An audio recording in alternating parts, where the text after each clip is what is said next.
Você está sentado no banco de uma igreja, cantando louvores e ouvindo sermões, mas e se o lugar onde você busca Deus for, na verdade, uma armadilha que leva sua alma à ruína eterna? Há igrejas que não são casas de Deus, são armadilhas do inferno.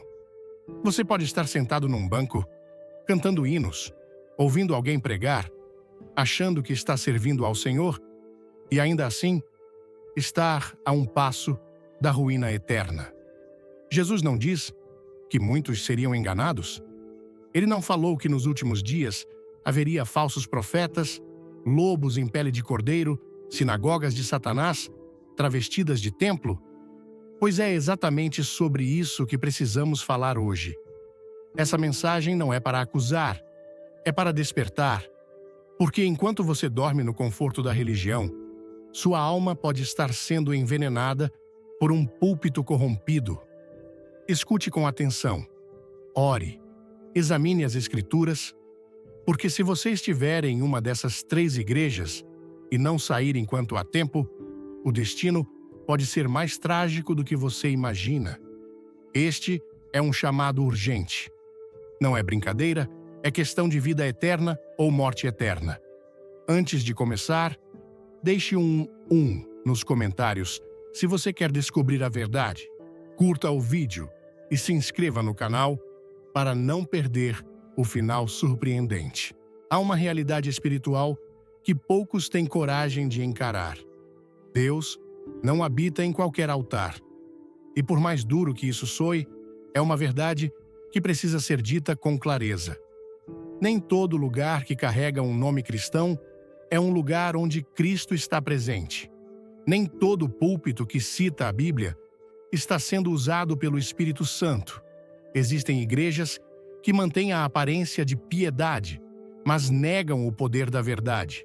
E é justamente sobre esse tipo de engano que Deus está nos alertando hoje. A Bíblia é clara: tens nome de que vives e estás morto. Apocalipse 3, versículo 1. Essas palavras foram ditas pelo próprio Cristo à igreja de Sardes, uma congregação inteira que, aos olhos dos homens, parecia viva, ativa, cheia de movimento, cheia de obras, mas, aos olhos de Deus, morta. Uma igreja que funciona, mas sem a vida de Deus, isso é possível sim. É mais comum do que pensamos e é justamente aí que mora o perigo. Há lugares onde o nome de Deus é mencionado, onde cânticos são entoados, onde há uma programação impecável e até mensagens emocionantes, mas o Espírito de Deus não está mais ali. Foi retirado, foi entristecido, foi substituído por métodos humanos, por estruturas vazias, por conveniências doutrinárias e práticas carnais disfarçadas de espiritualidade. E quem não tem discernimento permanece ali, achando que está crescendo, quando, na verdade, está se afastando da verdade. Esse tipo de engano é sutil e, por isso mesmo, é tão destrutivo. É fácil identificar um templo pagão. É fácil discernir uma seita que nega Cristo. Mas e quando o engano usa a Bíblia? E quando o nome de Jesus está na fachada, mas o coração do ministério está longe do Evangelho? E quando os cultos são cheios, mas as almas estão vazias? O Espírito Santo nos adverte: não se trata do nome na placa, mas da presença de Deus naquele altar. Jesus disse que nos últimos tempos surgiriam falsos profetas, enganadores, pessoas que viriam em seu nome, mas sem sua autoridade, e muitos seriam enganados. Sim, muitos, porque a aparência engana, a estrutura confunde, o movimento religioso mascara a ausência da unção verdadeira. E então, homens e mulheres sinceros, que só queriam encontrar a Deus, acabam presos em sistemas espirituais mortos, alimentando a carne e não o espírito, e se acostumando com a ausência de Deus como se fosse normal. Mas não é normal, não é aceitável e não é seguro. Porque permanecer numa igreja onde o Espírito Santo não habita é como permanecer num barco furado. Você pode até sentir que está navegando por um tempo, mas o naufrágio é inevitável. Deus não se manifesta em qualquer ambiente. Ele é santo, ele é verdadeiro, e ele não compartilha o altar com o pecado, com a mentira, com a vaidade e com a rebeldia espiritual. Precisamos abrir os olhos e discernir onde estamos pisando. Precisamos nos perguntar: essa igreja prega a cruz ou apenas promove autoestima? Essa liderança se submete à palavra ou apenas busca manter o controle? Esse altar exalta a santidade ou acomoda o pecado? Porque a resposta a essas perguntas pode revelar se estamos em um lugar onde Deus habita ou em um ambiente onde ele já se retirou há muito tempo. Ei, você está pronto? Comente fogo. Se essa mensagem tocar seu coração, clique no like e fique até o fim para uma revelação que vai te chocar. A história bíblica nos mostra o que acontece quando o povo de Deus perde o temor e continua adorando no lugar errado. Um exemplo é o do profeta Jeremias. Ele alertou o povo de Judá que o templo em Jerusalém havia se tornado uma casa vazia. Eles diziam: Templo do Senhor, templo do Senhor, templo do Senhor é este. Jeremias 7, versículo 4. Confiando na estrutura física, como se isso garantisse a aprovação divina. Mas Deus os repreendeu, dizendo que o templo havia se tornado um covil de ladrões. A glória do Senhor havia se afastado, mas os cultos continuavam, os sacrifícios continuavam. O nome de Deus continuava sendo pronunciado. Só que Deus já não estava mais ali. É assim também nos nossos dias. Há igrejas onde os cultos seguem normalmente, mas a presença de Deus já se foi. Onde os líderes continuam ministrando, mas a unção cessou. Onde há movimento, mas não há arrependimento. Onde há estratégias, mas não há submissão à palavra. E o povo cego espiritualmente não percebe, porque o engano é confortável. Ele acalma a consciência, alimenta o ego e nos mantém ocupados com coisas religiosas, enquanto o coração está distante de Deus. É por isso que essa mensagem é um alerta, porque há muitos que estão adoecendo espiritualmente por estarem debaixo de ministérios que perderam a direção de Deus. Estão sendo moldados por líderes que não temem mais ao Senhor. Estão se acostumando com o artificial e rejeitando o verdadeiro. E o resultado é uma fé fraca, confusa, sem frutos, uma vida cristã de aparência, mas sem essência. Mas a culpa não está só nos púlpitos, está também nos corações que se acomodam, está nas pessoas que não examinam as Escrituras, que trocam discernimento por comodidade, que preferem ser entretidas a serem confrontadas. Porque a verdade dói, a verdade liberta, mas antes fere o orgulho. E muitos preferem permanecer anestesiados no erro do que acordar para a realidade. Jesus disse: Conhecereis a verdade, e a verdade vos libertará. João 8, versículo 32. Mas não há libertação onde não há verdade, e onde não há verdade, o Espírito Santo não permanece. Por isso, o maior sinal de uma igreja viva não é o tamanho, não é a fama, não é a quantidade de membros, nem o estilo musical. O maior sinal de uma igreja onde Deus habita é a verdade sendo pregada com temor, a santidade sendo buscada com sinceridade e o Espírito Santo operando com liberdade. Se o lugar onde você adora não te desafia a ser mais santo, não te leva ao arrependimento, não exalta a cruz de Cristo e não te aproxima da palavra, então você precisa fazer a pergunta mais importante da sua vida espiritual. Será que Deus está realmente aqui? Ou eu estou adorando num altar vazio? Porque Deus não se impressiona com a estrutura. Ele procura adoradores em espírito e em verdade. E se você não estiver em um lugar onde isso acontece, talvez seja a hora de se levantar e sair antes que seja tarde demais. Vamos lá? Se essa palavra mexer com você, comente amém, inscreva-se no canal e não pule o final. Tem algo especial esperando por você. 1. A primeira igreja, onde Cristo é só um símbolo, mas não é Senhor. Há um tipo de igreja que, aos olhos humanos, parece inofensiva, até bela, acolhedora, moderna, cheia de atividades, cheia de palavras bonitas, cheia de carisma. Mas quando o Espírito Santo olha para dentro, o que ele encontra é um templo onde Cristo não reina, apenas é citado.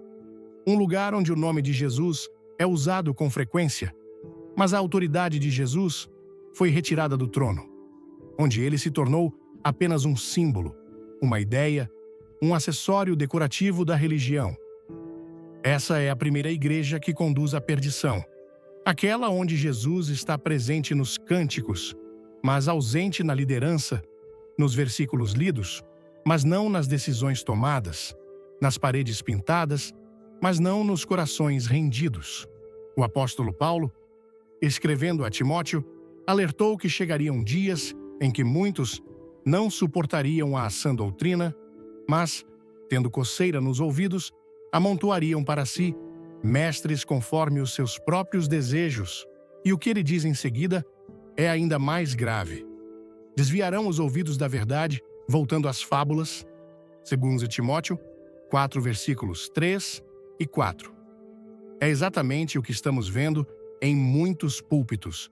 Pregações que substituem o evangelho pela autoajuda, pelo emocionalismo barato, por frases de impacto que massageiam o ego, mas não salvam a alma.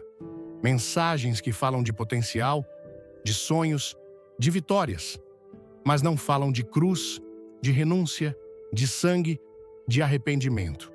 Essa igreja moderna prega um Cristo sem exigências, um Salvador que nunca confronta, um Jesus que serve ao homem, ao invés de ser servido como Senhor. E quando isso acontece, o trono do coração não está mais ocupado por ele, mas pelo próprio homem. A fé deixa de ser submissão e se torna exigência. A oração deixa de ser comunhão e se torna barganha. A Bíblia é usada, mas não reverenciada. É selecionada, filtrada, adaptada. E Cristo, que deveria ser o centro, passa a ser apenas uma parte do cenário, útil para manter a aparência de espiritualidade, mas rejeitado em sua essência. A igreja de Laodiceia é o espelho exato desse tipo de congregação. Jesus escreve àquela igreja dizendo: "Conheço as tuas obras, que nem és frio nem quente. Oxalá foras frio ou quente." Apocalipse 3, versículo 15. Ele diz que ela é morna e que por isso está prestes a ser vomitada de sua boca. Veja que não é uma igreja que persegue Cristo, é uma igreja que fala dele, mas o exclui. É uma comunidade religiosa que pensa que tem tudo: riquezas, estrutura, influência, mas, espiritualmente, está nua, pobre e cega. Talvez o trecho mais assustador da carta à Laodiceia seja: "Eis que estou à porta e bato." Apocalipse 3, versículo 20. Cristo está batendo na porta de uma igreja, não de uma casa mundana, não de um local secular, mas de uma igreja. Isso quer dizer que ele não está mais dentro dela. Ele está do lado de fora. E essa é uma das maiores tragédias espirituais dos nossos dias. Igrejas lotadas, onde Cristo foi expulso com aplausos, onde o Espírito Santo foi silenciado em nome da relevância, onde o Evangelho foi adaptado para não ferir os sentimentos de quem está no banco. O resultado disso é um povo que canta, mas não adora, que ouve, mas não obedece, que se emociona, mas não se arrepende. Um povo que busca milagres, mas não busca o Deus dos milagres, que corre atrás de bênçãos, mas rejeita a correção. É um cristianismo sem cruz, sem confronto, sem transformação, um cristianismo confortável, domesticado, comercial. Essa igreja não conduz à vida eterna, ela conduz à apostasia. E o mais terrível é que ela faz isso com aparência de piedade, com frases belas, com pregações suaves, com promessas doces, mas tudo vazio, tudo raso. Porque onde Cristo não é Senhor absoluto, não há salvação verdadeira. Onde o trono pertence ao homem, Deus não habita? Cristo não quer ser símbolo. Ele quer ser rei.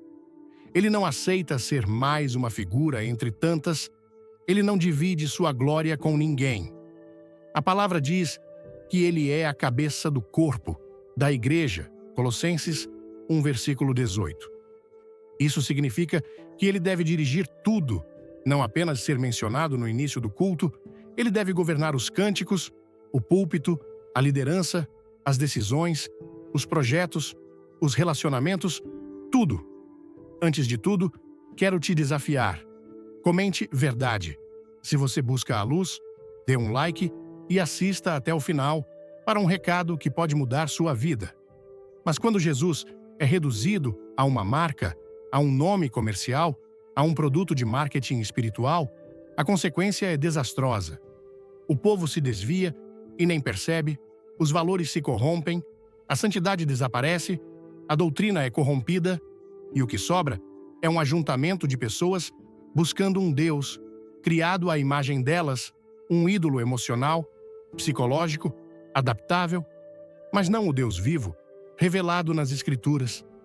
Há uma cena no Evangelho de João que ecoa fortemente diante desse quadro. Em João 6, depois de ouvir uma pregação dura de Jesus, muitos discípulos o abandonaram. Ele então se volta para os 12 e pergunta: Quereis vós também retirar-vos? João 6, versículo 67. Essa pergunta ecoa até hoje. Quando o verdadeiro Cristo aparece e fala a verdade, muitos o rejeitam. Preferem o conforto da religiosidade superficial a encarar a exigência da cruz. Mas Pedro responde com palavras que devem estar em nossos corações. Senhor, para quem iremos nós? Tu tens as palavras da vida eterna. João 6, versículo 68. Se há vida eterna, ela está nas palavras de Cristo. Se há direção segura, ela está em sua autoridade. E se há uma igreja que conduz ao céu, ela é aquela onde Jesus é mais que um nome bonito, é o centro, o Rei, o Senhor. O altar precisa ser dele. O púlpito precisa falar dele. O povo precisa ser formado por ele. Caso contrário, não é igreja, é teatro. Não é culto, é entretenimento religioso. A pergunta que deve ecoar em cada coração agora é: Jesus é o centro da minha igreja ou apenas uma referência distante? Ele governa ou é apenas citado? Porque no fim, o que definirá o destino de uma congregação e da alma de cada crente não é o quanto se fala de Jesus, mas o quanto se vive por ele, para ele e sob sua autoridade absoluta. 2. A segunda igreja, onde o Espírito Santo foi substituído por manipulação emocional. Há igrejas onde o que reina já não é mais o Espírito de Deus, mas a emoção do momento, cuidadosamente fabricada, manipulada, empurrada para o povo como se fosse unção. Mas quem conhece as Escrituras, quem conhece a voz do Espírito Santo, quem já sentiu o peso real da glória de Deus, sabe distinguir o que vem do céu e o que é apenas espetáculo terreno disfarçado de espiritualidade. Quando a presença de Deus é substituída por performance, por gritos, por repetições vazias, por palmas combinadas e palavras ensaiadas, o povo se empolga, mas não se transforma. Sai animado, mas não sai arrependido. Sai com lágrimas nos olhos, mas o coração continua endurecido. Essa igreja emociona, mas não regenera, e quando o espírito é trocado pelo controle humano, o que sobra é apenas um movimento religioso que impressiona os sentidos, mas não toca a alma. O caso de Nadab e Abiú é um alerta forte. Eles eram filhos de Arão, sacerdotes diante do Senhor, com acesso ao lugar sagrado, mas se atreveram a oferecer ao Senhor um fogo que não vinha de Deus. A Bíblia diz: E tomaram Nadab e Abiú, filhos de Arão, cada um o seu incensário, e puseram fogo neles, e colocaram incenso sobre eles, e trouxeram fogo estranho perante o Senhor, o que ele não lhes ordenara. Então saiu fogo de diante do Senhor, e os consumiu, e morreram, perante o Senhor. Levítico 10, versículos 1 e 2.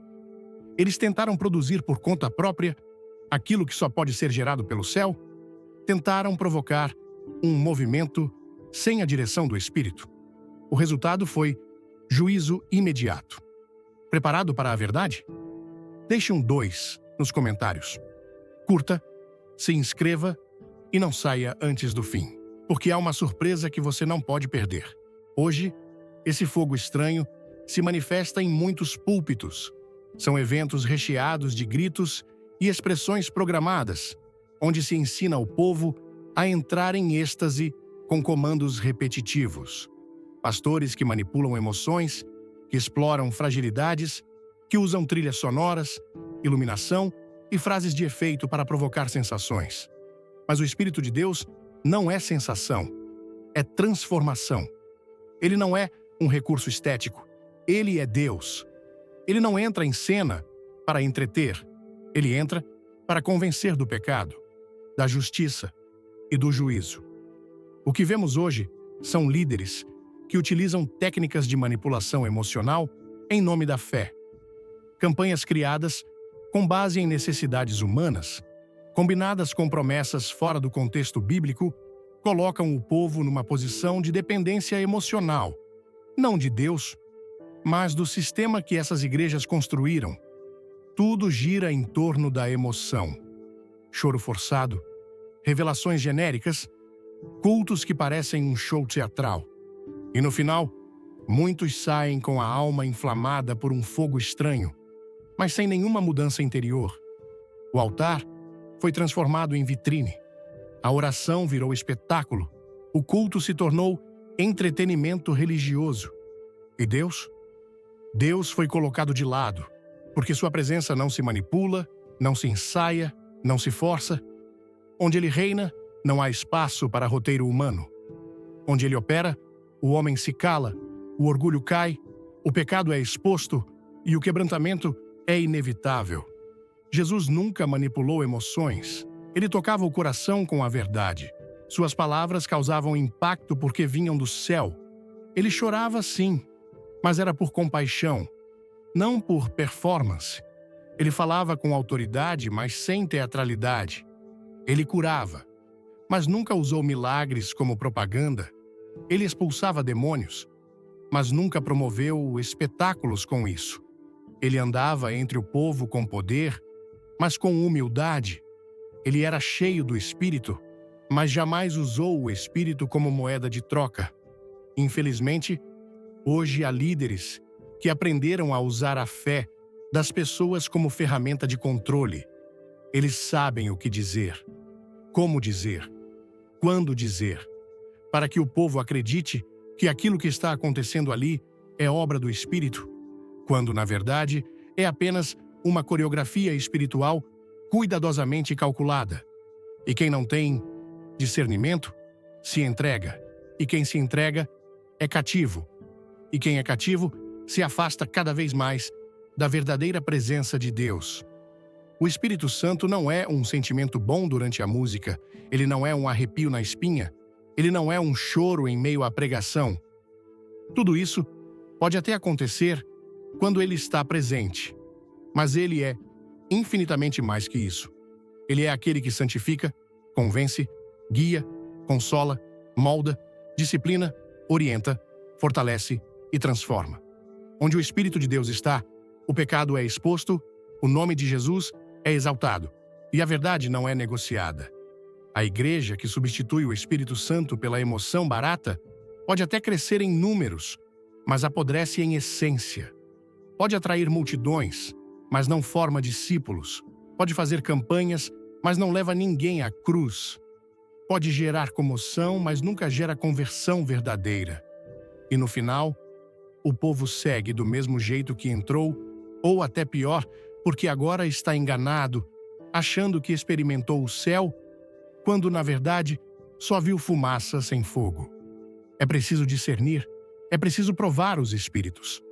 Como João ensina, é preciso comparar cada prática com a palavra, porque o Espírito de Deus jamais contradiz as Escrituras.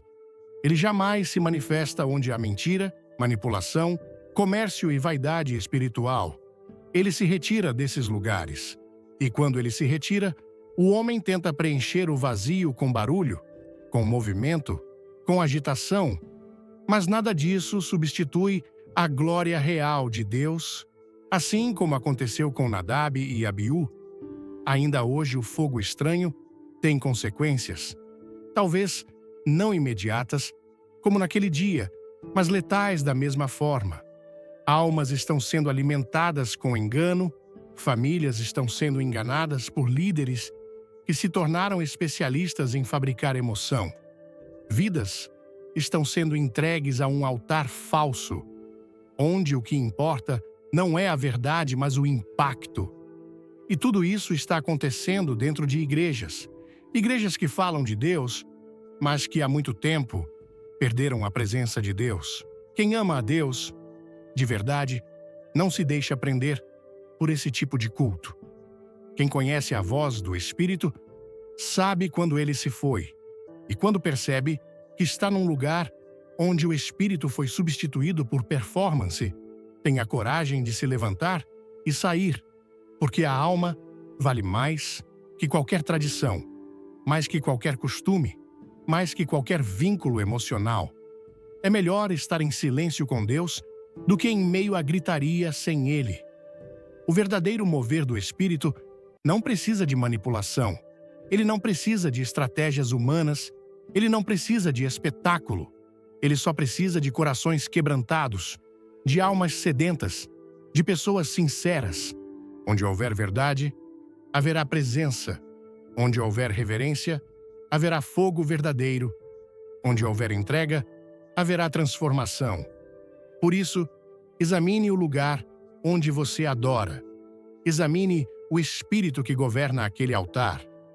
E se perceber que ali o Espírito Santo já não reina, não permaneça, porque onde o Espírito não está, a verdade foi trocada. E onde a verdade é trocada, o caminho é de perdição. Terceira igreja, onde o pecado é celebrado e o inferno é negado. Há igrejas que não apenas toleram o pecado, elas o celebram. E fazem isso em nome de um amor, que já não é mais o amor de Deus, mas uma caricatura emocional que serve para justificar tudo e transformar a santidade em algo ultrapassado. Essa igreja não repreende, ela abraça o erro, ela não confronta, ela acomoda, ela não denuncia, ela mascara. A consequência é um povo que já não sabe mais o que é certo ou errado, porque a verdade foi silenciada e o pecado promovido como liberdade. Quando Isaías disse: "Ai dos que ao mal chamam bem, e ao bem, mal, que fazem da escuridão luz, e da luz, escuridão", Isaías 5, versículo 20, ele estava descrevendo exatamente esse espírito. Um tempo em que tudo é invertido, distorcido, relativizado. E o mais grave é que isso está acontecendo dentro de lugares que se dizem templos do Senhor. Palcos onde o pecado não apenas é ignorado, ele é protegido, defendido, até mesmo exaltado como se fosse virtude. São igrejas onde o púlpito já não fala mais sobre cruz, renúncia, arrependimento, transformação, onde inferno é uma palavra banida porque assusta, onde santidade é vista como legalismo, onde as mensagens são moldadas para agradar o público e não para agradar a Deus. Nessas igrejas, o foco é manter o auditório cheio, e para isso é preciso tornar tudo leve, tolerável, aceitável. O problema é que o Evangelho não foi feito para ser confortável, ele foi feito para salvar. E para salvar, ele precisa primeiro confrontar. Um dos maiores enganos do nosso tempo é imaginar que amar alguém é nunca dizer a verdade que fere. Mas Jesus amava e confrontava. Ele curava, mas também dizia: "Vai e não peques mais." João 8, versículo 11. O amor de Cristo jamais foi conivente com o pecado. Ele não ignorava o abismo onde a pessoa estava. Ele oferecia um caminho de saída. Mas hoje, essas igrejas modernas oferecem conforto dentro do abismo. Elas colocam almofadas no fundo do poço Acendem luzes coloridas ali dentro e dizem: está tudo bem, Deus te ama exatamente assim. O problema é que o Evangelho de Cristo diz o contrário. Deus ama tanto que ele se recusa a deixar o ser humano do jeito que está. A história de Eli, o sacerdote, é um retrato perfeito do que acontece quando o pecado é tolerado dentro da casa de Deus. Ele sabia que seus filhos estavam profanando o sacerdócio, cometendo pecados graves diante do Senhor. Ele sabia, mas não os repreendeu como deveria, não tomou posição, não exerceu autoridade, foi passivo, omisso, permissivo, e o juízo caiu sobre ele e sobre sua casa. Deus o confronta dizendo: por que honras a teus filhos mais do que a mim? 1 Samuel, 2º versículo, 29. Esse é o retrato da liderança que ama mais a aprovação humana do que a obediência ao Senhor. Ele permitiu o pecado no altar e Deus retirou sua mão. Quantas igrejas hoje estão vivendo a mesma coisa? Preferem agradar seus líderes, manter a membresia fiel e não incomodar ninguém, do que pregar o Evangelho como ele realmente é: espada de dois gumes que corta, separa, expõe, transforma. O que elas não percebem é que esse tipo de omissão é uma traição à verdade, e onde não há verdade, não há salvação. A igreja que não confronta o pecado está preparando seus membros para o inferno com palavras doces, com abraços quentes, com louvores animados e com discursos empáticos. Mas Deus não se impressiona com isso. O céu não se comove com palmas e frases bonitas. O céu se move diante de corações quebrantados, de vidas rendidas, de pecados confessados e abandonados. Negar a existência do inferno não muda sua realidade. O diabo quer exatamente isso: que as igrejas parem de falar sobre condenação eterna, que o povo se esqueça do juízo, que o pecado seja camuflado. Porque enquanto isso acontece, mais e mais almas vão caminhando tranquilamente para a perdição, achando que estão em paz com Deus porque ouviram uma mensagem positiva no domingo. Jesus falou sobre o inferno mais do que qualquer outro personagem bíblico. Ele descreveu como um lugar de choro e ranger de dentes. Ele falou da separação eterna. Ele usou palavras duras para alertar. Ele nunca suavizou a verdade, porque sabia o preço do pecado, sabia o que estava em jogo, sabia que falar a verdade era o maior ato de amor que alguém podia realizar. E se Jesus, sendo o próprio amor encarnado, nunca acobertou o pecado, que direito temos nós de fazer isso em seu nome? A igreja que diz: Deus ama todos do jeito que são, está dizendo meia-verdade. Sim, Deus ama todos, mas Ele não salva ninguém para continuar no pecado. Ele salva do pecado. Ele nos chama a sermos novas criaturas. Ele exige mudança, Ele exige entrega, Ele exige santidade. Não uma santidade fabricada, religiosa, mas uma vida separada, consagrada, rendida à sua palavra. É por isso que a verdadeira igreja não se cala. Ela prega a cruz, ela prega o sangue, ela prega o arrependimento. Ela não negocia a verdade para ganhar aplausos, ela prefere perder membros do que trair a Bíblia. Ela não adocica a condenação, ela a alerta, ela denuncia, ela intercede, porque ela sabe que o céu e o inferno são reais e que toda alma está a caminho de um dos dois destinos. A omissão, nesse caso, é um crime espiritual. Há líderes hoje que têm medo de perder popularidade, então escolhem o caminho da neutralidade, mas neutralidade diante do pecado é cumplicidade. Quando a igreja se cala, o mundo grita mais alto. Quando a luz se esconde, a escuridão avança. Quando a verdade é sufocada, a mentira se transforma em doutrina. E o povo de Deus sofre por não conhecer a verdade que liberta. Por isso, quem ama a Deus precisa rejeitar esse tipo de igreja, não por orgulho, não por julgamento pessoal, mas por temor. Porque permanecer num ambiente onde o pecado é aplaudido é caminhar com os olhos fechados rumo a um abismo. Deus chama o seu povo à separação, à vigilância, à fidelidade. Ele chama homens e mulheres que não se dobram à cultura do mundo, que não vendem a mensagem, que não apagam a chama da santidade. É melhor estar em um lugar simples, pequeno, esquecido pelos homens, mas onde a verdade reina e a santidade é buscada, do que estar em um templo grande, famoso, respeitado, mas onde o inferno foi silenciado e o pecado é promovido como estilo de vida. A alma é eterna e não vale a pena vendê-la por uma sensação de aceitação momentânea. É tempo de examinar, de fugir das igrejas que negam a cruz, que ocultam o juízo, que escondem a gravidade do pecado. É tempo de clamar por discernimento e buscar com todo o coração a santidade que agrada ao Senhor. Porque no fim, a única igreja que será arrebatada é a igreja santa, remida, fiel. Aquela que não celebrou o pecado, mas chorou por ele, lutou contra ele e venceu pelo sangue do Cordeiro. Porque muitos ainda frequentam essas igrejas? O engano dos últimos dias. É preciso compreender que o maior perigo espiritual do nosso tempo não é o pecado escancarado, mas o engano travestido de fé, a mentira com aparência de verdade, o erro vestido de piedade. Multidões continuam frequentando igrejas que negam a cruz, rejeitam a santidade e abafam a verdade porque foram seduzidas por um tipo de espiritualidade que oferece conforto sem confronto, promessas sem transformação e um Deus moldado à imagem de seus próprios desejos. E o mais assustador é que essas pessoas acreditam sinceramente que estão no caminho certo.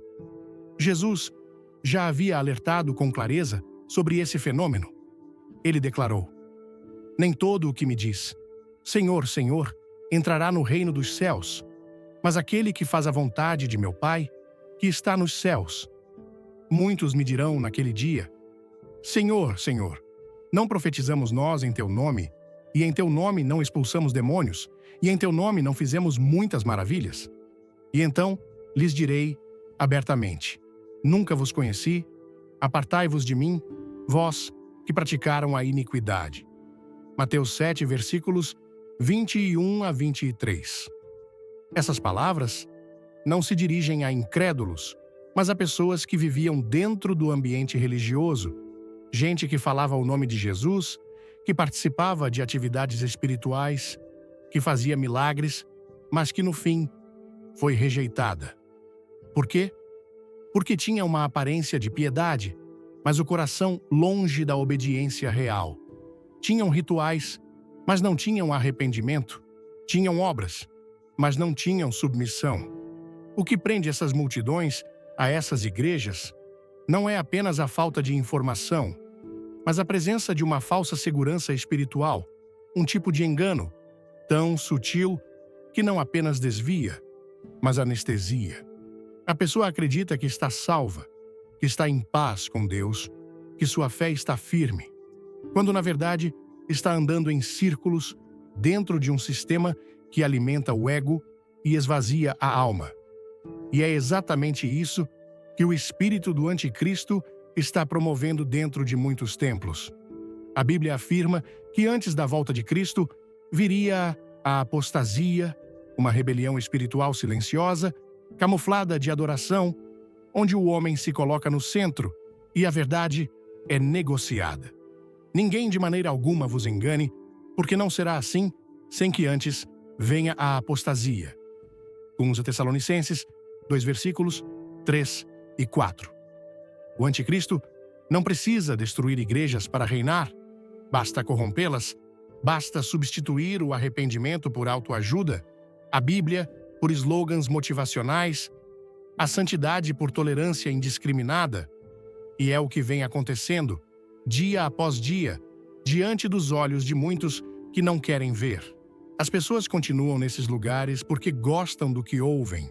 Sentem-se bem, acolhidas, motivadas, inspiradas, mas se esquecem que o verdadeiro evangelho não foi dado para massagear a alma, mas para crucificar a carne. O Evangelho não nos promete um spa espiritual. Ele nos chama à cruz. E a cruz não é leve, não é popular, não é confortável. É por isso que muitos rejeitam a verdade, porque ela fere o orgulho, derruba justificativas, exige mudança. Paulo profetizou esse tempo. Porque virá tempo em que não suportarão a sã doutrina, mas tendo comichão nos ouvidos, amontoarão para si doutores conforme as suas próprias concupiscências e desviarão os ouvidos da verdade, voltando às fábulas. 2 Timóteo 4 versículos 3 e 4. Estamos nesse tempo, e esses doutores estão nos púlpitos. São carismáticos, influentes, emocionantes, mas não são fiéis à palavra. Eles dizem o que o povo quer ouvir e não o que o povo precisa ouvir. E os bancos estão cheios porque há uma multidão que prefere uma meia-verdade doce do que uma verdade inteira que confronta. É como um paciente com uma doença terminal que se recusa a ouvir o diagnóstico verdadeiro porque quer acreditar que está bem. Ele procura um médico que diga que é apenas cansaço, toma um comprimido para a dor, sente-se melhor por um tempo, mas a doença continua, silenciosa, mortal. Assim é com essas igrejas. Elas oferecem alívio momentâneo, mas não tratam o problema real, o pecado, a separação de Deus, a necessidade de nascer de novo. Esse tipo de engano se torna ainda mais perigoso porque gera imunidade contra a verdade. A pessoa se acostuma tanto com a versão adulterada do Evangelho que, quando ouve a pregação bíblica legítima, se ofende, se incomoda, rejeita. A verdade que deveria libertar se torna incômoda porque já não se encaixa na estrutura emocional que foi construída sobre areia. Jesus falou sobre a casa edificada na rocha e a casa edificada na areia. Ambas foram construídas.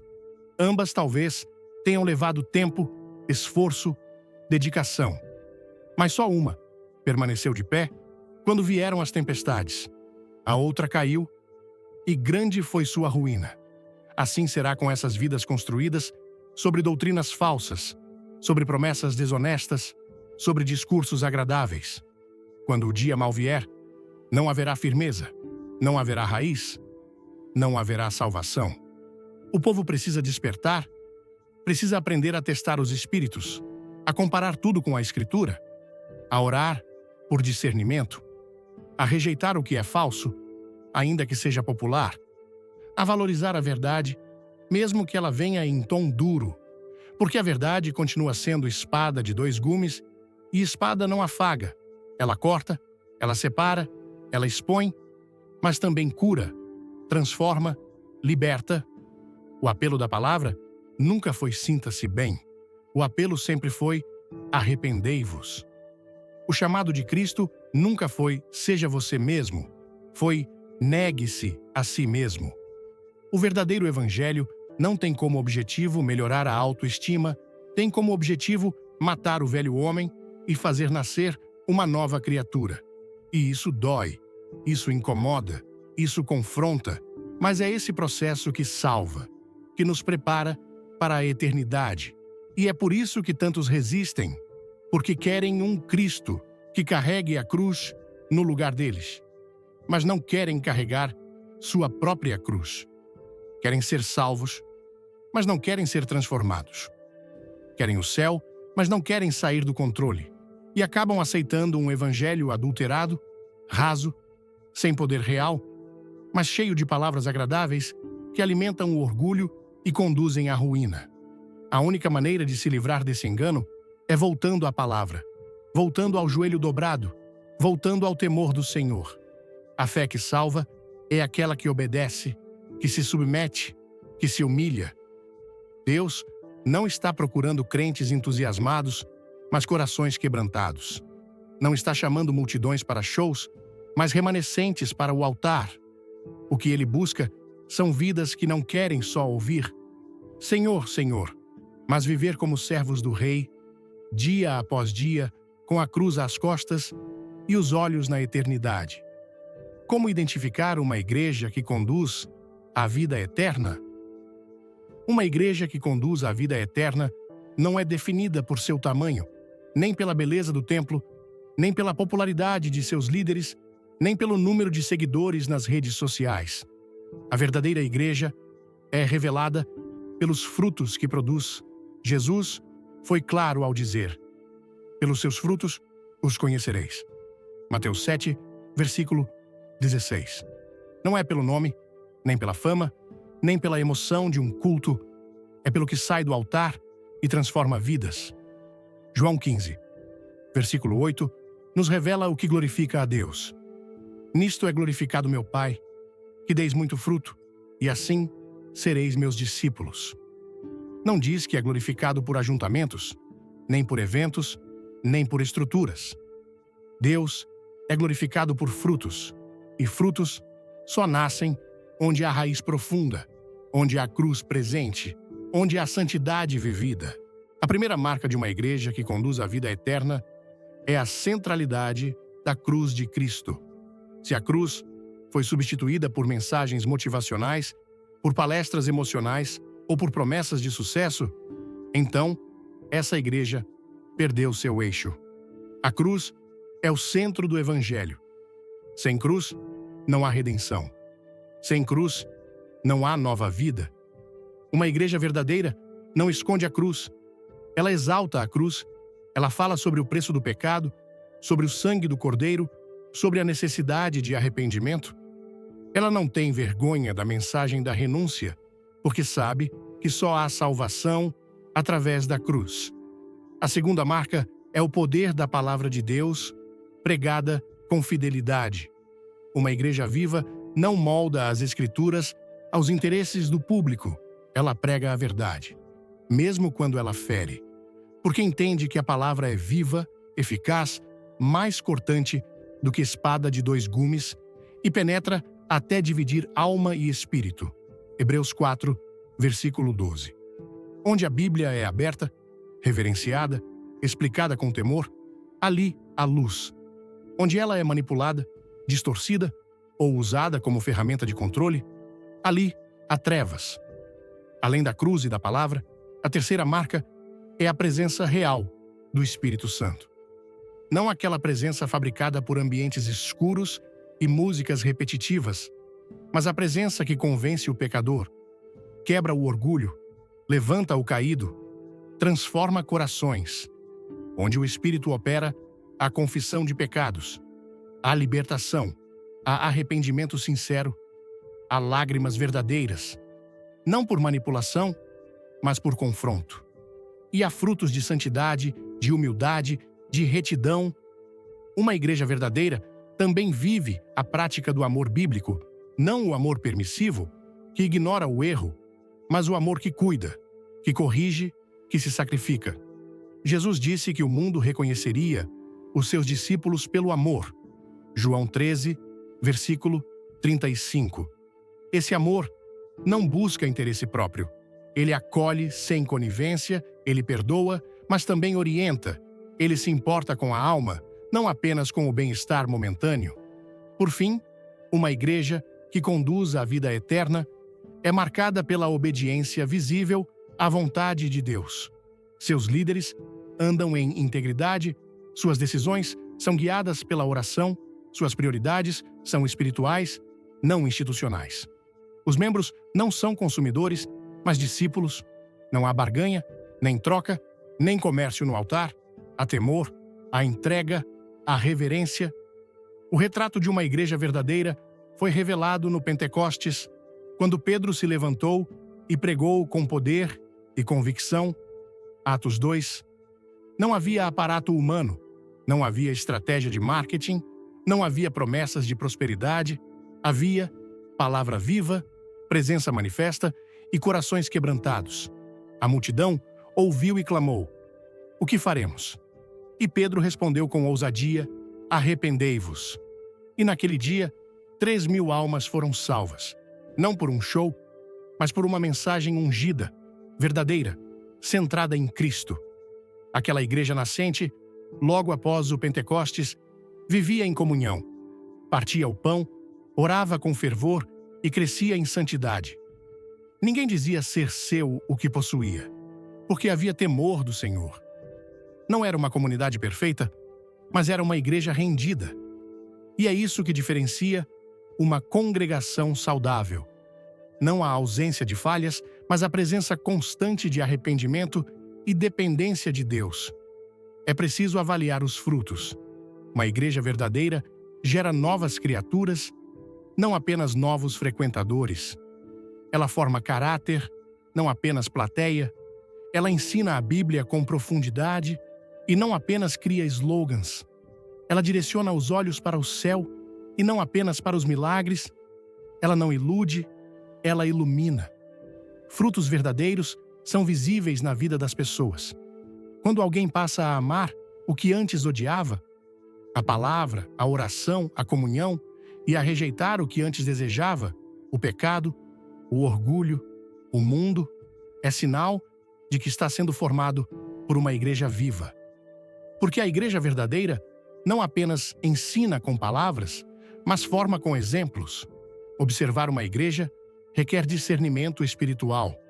É preciso ver além do visual, além da empolgação, além das aparências.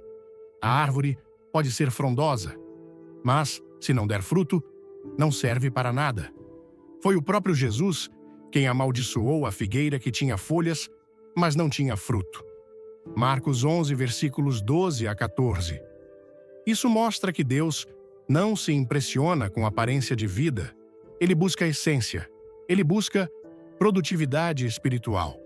É preciso sair da superficialidade e buscar comunhão com igrejas que mantêm a cruz no centro, a Bíblia aberta, a santidade como caminho e a presença do Espírito como direção. Igrejas que não se vendem, que não se dobram, que não trocam a verdade por palmas, que preferem agradar a Deus e não aos homens. Igrejas que sabem que é melhor ter poucos quebrantados do que muitos iludidos. Discernir uma igreja viva é mais que um exercício crítico, é um ato de sobrevivência espiritual. Porque o lugar onde você adora molda o tipo de cristão que você será. E há ambientes onde o nome de Deus é usado, mas sua presença foi embora há muito tempo. Permanecer nesses lugares não é apenas perigoso, é fatal para a alma. Busque uma igreja onde o nome de Jesus seja mais do que repetido, seja exaltado. Onde o arrependimento não seja ofensa, mas oportunidade. Onde o Espírito Santo não seja usado como ferramenta de espetáculo, mas reverenciado como Senhor. Onde a Bíblia não seja adaptada, mas obedecida. Onde a cruz não seja escondida, mas proclamada como o único caminho para a salvação. Porque, no fim, a igreja que conduz à vida eterna não é a mais moderna, nem a mais bonita, é a mais fiel. E fidelidade se prova nos detalhes, na palavra pregada, na santidade vivida, no amor praticado, na obediência constante. É essa igreja que Deus busca, é essa igreja que o céu reconhece, é essa igreja que será arrebatada. A escolha que define teu destino eterno não segue multidões, segue a verdade. Há momentos na vida em que uma escolha determina não apenas o rumo dos próximos anos, mas o destino da eternidade. O que se decide diante da verdade de Deus jamais será neutro. Ou se abraça a cruz, ou se nega o Salvador, ou se caminha pela porta estreita, ou se é levado pela multidão pela estrada larga. E por mais que o coração deseje evitar essa confrontação, é exatamente essa decisão radical que a palavra de Deus exige de todos nós. Josué, diante do povo de Israel, falou com clareza: escolhei hoje a quem servireis. Josué 24, versículo 15. Não amanhã, não depois de pensar melhor, hoje. Porque a fé verdadeira não permite neutralidade, ela não aceita a zona de conforto. A fé em Cristo exige entrega. E se não houver entrega, não há salvação. Josué não estava falando com pagãos, mas com gente que dizia conhecer o Senhor. Mesmo assim, ele deixou claro que era necessário escolher. porque muitos caminhavam ao lado da promessa, mas com o coração voltado para os ídolos. Assim é hoje. Milhares frequentam templos, mas seguem multidões. Participam de cultos, mas não ouvem a voz de Deus, fazem parte de igrejas, mas seus passos estão longe da cruz. Vivem uma fé herdada, emocional, superficial, sem raiz, sem fruto, sem verdade. Estão convencidos, mas não convertidos. E essa condição é o terreno perfeito para o engano, porque a pior cegueira não é a de quem está nas trevas e sabe, é a de quem está perdido e pensa que está salvo. Jesus viu isso acontecer em João 6. Depois de realizar milagres, alimentar multidões e ensinar com autoridade, o Senhor começou a revelar verdades profundas sobre o que significava realmente segui-lo. Ele disse: "Se não comerdes a carne do Filho do Homem e não beberdes o seu sangue, não tendes vida em vós mesmos." João 6, versículo 53. E a Bíblia relata que muitos discípulos se escandalizaram com essas palavras e o abandonaram. Eles seguiam Jesus enquanto havia pão, enquanto havia cura, enquanto havia aplausos. Mas quando a verdade ficou pesada, quando a mensagem deixou de ser agradável, foram embora. Eram muitos, uma multidão, mas estavam dispostos apenas a seguir enquanto fosse confortável. Não suportaram a cruz. E é isso que diferencia os fiéis dos religiosos. O fiel permanece mesmo quando a palavra fere, porque sabe que essa ferida cura. O religioso, porém, vai embora quando não encontra mais o que deseja. Ele quer um Cristo que o sirva, não um Senhor a quem servir. Multidões podem caminhar juntas para a perdição. Isso não é exagero. É realidade bíblica. Jesus disse que a porta é estreita e são poucos os que a encontram. Mateus 7, versículo 14. Isso quer dizer que nem todo mundo que está num ambiente cristão está salvo.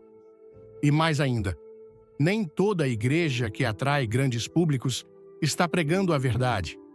Popularidade nunca foi sinônimo de fidelidade. Há púlpitos aplaudidos por muitos, mas reprovados por Deus. A escolha que cada pessoa precisa fazer é seguir a multidão ou seguir a verdade. Porque em muitos momentos, seguir a verdade vai significar ficar sozinho. Vai significar ser criticado.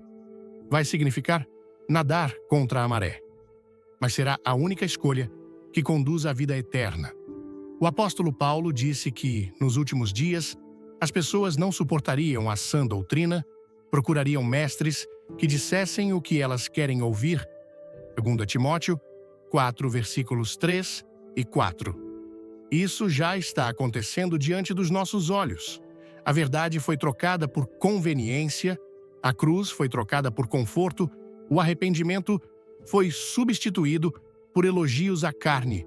Mas Deus ainda levanta um povo que não se curva, homens e mulheres que amam mais a verdade do que a própria reputação, que preferem uma palavra dura que salva do que palavras doces que matam, que valorizam mais a presença de Deus do que qualquer ritual vazio, que vivem pela fé e não pelas emoções, que não negociam a mensagem, que não aplaudem o pecado, que não silenciam diante do erro. Essas pessoas podem não ser as mais populares, mas são as que vencerão com Cristo. Porque o céu não é um lugar para os que buscavam status espiritual. O céu é morada dos que se humilharam, dos que foram transformados pela palavra, dos que permaneceram fiéis quando todos ao redor desistiram. São esses os que entenderam que seguir a Jesus é mais do que fazer parte de uma religião. É andar no caminho da verdade, mesmo quando dói. A alma humana foi criada para a eternidade. Ela nunca ficará plenamente satisfeita com o que é passageiro. Por isso, toda igreja que oferece apenas motivação, sem transformação, está enganando o povo, está alimentando com veneno disfarçado de unção. Está fortalecendo o ego, mas enfraquecendo a alma. Está preparando as pessoas para viver bem nesta terra, mas não está preparando ninguém para o encontro com o juiz eterno. É hora de voltar à palavra, de voltar à cruz, de voltar ao joelho dobrado, de rejeitar os altares da vaidade e buscar o altar do quebrantamento, de dizer como Pedro disse diante da pergunta de Jesus: Senhor, para quem iremos nós? Tu tens as palavras da vida eterna. João 6, versículo 68. Quando a verdade for tudo o que nos resta, então, finalmente entenderemos que ela é tudo o que precisamos. Não é tarde demais para escolher, mas é preciso escolher agora. Escolher deixar o sistema religioso que agrada aos sentidos, mas não toca o espírito. Escolher deixar os discursos vazios que alimentam expectativas humanas, mas não santificam o coração. Escolher sair do meio da multidão, se for preciso, e andar na direção da verdade, ainda que seja um caminho solitário. O céu é para os que amam a verdade, para os que choram pelos seus pecados, para os que se recusam a negociar sua fé, por conforto, aceitação ou aparência. O inferno é para os que amaram a ilusão, que preferiram a mentira conveniente, que ignoraram os avisos, que se agarraram ao engano, mesmo depois de ouvirem a verdade. O inferno não será povoado por quem não ouviu, mas por muitos que ouviram e rejeitaram. Hoje é o dia de se posicionar, de romper com aquilo que parece bom, mas é falso, de se desligar do sistema que mascara a ausência de Deus com barulho e emoção, de clamar: Senhor, eu quero a verdade, custe o que custar, porque a verdade pode ser dolorosa, mas é ela que liberta, é ela que cura, é ela que salva e é ela que prepara a alma para a eternidade. Não siga a maioria, siga o Cordeiro. Não siga os líderes populares, siga a voz do Espírito. Não confie na aparência das igrejas, confie na presença de Deus. Não se deixe levar por quem tem carisma, mas não tem caráter. Busque a cruz, abrace a verdade, ande com temor, viva como quem vai se encontrar com o Senhor, porque esse encontro está marcado e só os que escolheram a verdade estarão prontos naquele dia. Que o Senhor te conceda discernimento, firmeza e coragem para escolher a verdade, permanecer na luz e seguir pelo caminho estreito que conduz à vida eterna. Que a presença do Espírito Santo te guie, longe do engano, fortaleça a tua fé e mantenha teu coração firmado na cruz de Cristo todos os dias da tua jornada. Amém. Ouvir a mensagem: não frequente essas 3 igrejas, elas te conduzirão à ruína eterna, de Billy Graham, foi como um despertador espiritual que ecoou profundamente em meu coração. Como brasileiro, criado em uma cultura onde a fé é vibrante, onde os cultos são cheios de emoção e as igrejas estão em cada esquina, essa mensagem me fez parar e refletir sobre a essência da minha caminhada com Deus. No Brasil, a religião é parte da nossa identidade. Vamos aos cultos, cantamos louvores com paixão, oramos com fervor, mas será que estamos realmente no caminho certo? A advertência de Graham sobre igrejas que parecem santas, mas estão vazias da presença de Deus, tocou uma corda sensível. Quantas vezes já me sentei em um banco de igreja, me emocionei com uma música ou um sermão, mas saí sem nenhuma mudança real no meu coração. Essa mensagem me confrontou com uma verdade que, embora dura, é necessária. Nem todo lugar que carrega o nome de Jesus é um lugar onde ele reina. O que mais me impactou foi a clareza com que Graham descreve as 3 igrejas perigosas. Aquelas onde Cristo é apenas um símbolo, onde o Espírito Santo é substituído por manipulação emocional e onde o pecado é celebrado em nome de um amor distorcido. No contexto brasileiro, onde as igrejas muitas vezes competem por atenção com cultos grandiosos, pastores carismáticos e promessas de bênçãos materiais, Essas palavras soam como um alerta urgente. É fácil se deixar levar pela energia de um culto lotado, pela música envolvente ou por mensagens que massageiam o ego. Mas, como Graham enfatiza, a verdadeira fé não é sobre sentir-se bem, é sobre ser transformado. Isso me fez lembrar de momentos em que me senti espiritual, por estar em um ambiente religioso, mas, ao olhar para a minha vida, percebi que continuava preso aos mesmos pecados, às mesmas fraquezas, sem crescimento real. A primeira lição que tiro dessa mensagem é a importância do discernimento espiritual. No Brasil, onde a religiosidade é tão diversa, precisamos aprender a testar os espíritos, como diz primeiro João 4:1.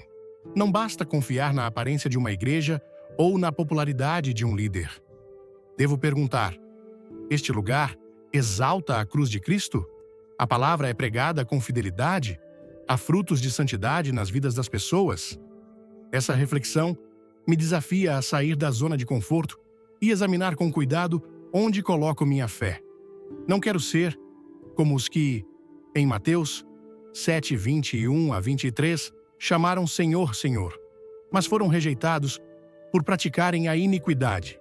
Aplicando isso à minha vida, decidi dedicar mais tempo à leitura da Bíblia e à oração pessoal, buscando ouvir a voz de Deus diretamente, em vez de depender apenas do que ouço no púlpito. A segunda lição é sobre a centralidade da cruz. No Brasil, onde muitas igrejas focam em bênçãos materiais ou vitórias pessoais, a mensagem da cruz pode parecer desconfortável. Mas Graham me lembrou que sem cruz não há salvação. Isso significa que minha fé deve ser mais do que uma busca por milagres ou prosperidade. Ela precisa envolver renúncia, arrependimento e submissão a Cristo como Senhor. Na prática, isso me leva a reavaliar minhas prioridades. Estou vivendo para agradar a Deus ou para satisfazer meus desejos? Decidi que, em meu dia a dia, buscarei escolhas que reflitam a santidade, como evitar compromissos que me afastem da palavra e cultivar relacionamentos que me edifiquem espiritualmente. A terceira lição é sobre a presença do Espírito Santo. No Brasil, onde os cultos muitas vezes são marcados por emocionalismo, é fácil confundir arrepios com a unção de Deus. Graham me ensinou que o Espírito não é manipulado por técnicas humanas. Ele opera onde há verdade, humildade e quebrantamento. Isso me desafia a buscar uma fé autêntica, que não dependa de shows religiosos, mas de uma entrega genuína. Na prática, quero orar mais por discernimento, para reconhecer quando um culto é guiado pelo Espírito ou apenas por estratégias humanas. Vou me perguntar: este lugar me leva a confessar meus pecados e a buscar santidade, ou apenas me faz sentir bem por um momento? Por fim, a mensagem me confrontou com a realidade do juízo eterno. No Brasil, onde o amor e a aceitação são tão valorizados, falar sobre inferno pode parecer pesado. Mas Jesus falou mais sobre o inferno do que sobre o céu, porque ele sabia o preço do pecado. Essa verdade me motiva a viver com temor e reverência, sabendo que minhas escolhas têm consequências eternas. Na minha vida cotidiana, isso significa rejeitar a comodidade espiritual e buscar a verdade, mesmo que ela doa. Quero ser como Pedro, que disse: Senhor, para quem iremos? Tu tens as palavras da vida eterna. João 6:68. Isso me leva a comprometer-me com uma igreja que prega a verdade, que exalta a cruz e que forma discípulos, não apenas plateia. Essas lições não são apenas teóricas, elas exigem ação. No Brasil, onde a fé é vivida com paixão, mas às vezes com superficialidade, decidi que minha caminhada espiritual será marcada por vigilância, estudo da palavra e coragem para abandonar qualquer ambiente que não reflita a verdade de Deus. Não quero ser enganado por igrejas que oferecem conforto, mas não transformação. Quero uma fé que me prepare para a eternidade, não apenas para o próximo domingo. Que eu possa viver cada dia com a cruz no centro, a Bíblia como guia e o Espírito como força, para que minha vida glorifique a Deus e produza frutos que permaneçam. Essa mensagem é um convite para despertar, para escolher a verdade e viver para a eternidade. Se ela tocou seu coração, deixe um amém nos comentários. Curta o vídeo e compartilhe com alguém que precisa ouvir essa palavra. Inscreva-se no canal para não perder as próximas mensagens que podem transformar sua vida espiritual. E não saia agora. Assista até o final, porque há uma revelação especial esperando por você. Vamos juntos buscar a verdade que liberta.